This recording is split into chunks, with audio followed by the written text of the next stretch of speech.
One activity that I love to do with students because you can do many layers.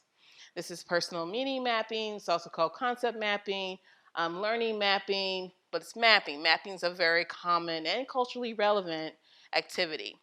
So in this case, as it relates to the idea of cyborg, I was looking for examples of real life cyborgs. And this particular story is one that's local to this place. This is a artist, actually a legend graffiti artist, Temp One from Los Angeles, who now has ALS and can only move his eyes.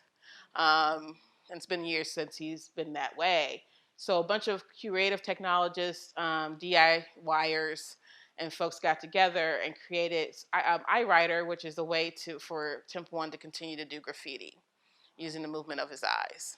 So if we were to make this a project or something, this is a cyborg, we were to do a mapping project around that. We can begin to sort of draw the branches or the threads that come out from this project. So graffiti being one of them.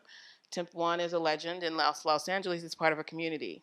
So he belongs already to a community, and he's also a legend and practiced graffiti artist. So all that knowledge, all that ability is still here in his head. Um, we also can talk about fashion accessories if you wanted to, is using some cheap glasses as a frame to hold the equipment. And you have to sort of have knowledge of physical computing, so electronics, things like that, to be able to put together iWriter. So that's a thread. And then biology, we can talk about ALS and what it does to the human body, and why he's not able to move anything but his eyes. And biomechanics is kind of where we would put iWriter, where in this case it's not body movement except for his eyes, but we could talk about Newton's laws of motion and things like that. We can get into some physics and things. So just at a quick glance, just to sketch out or draw out some examples of where we could go and directions we could go with this is a common mapping activity that I do with students.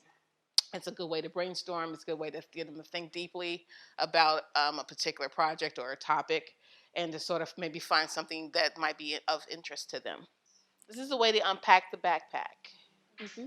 So it's not me as a teacher coming saying, you have to do, here's a worksheet, and in 20, in a half an hour, turn it in, do the next thing. It's a different approach, but it's an inclusive approach.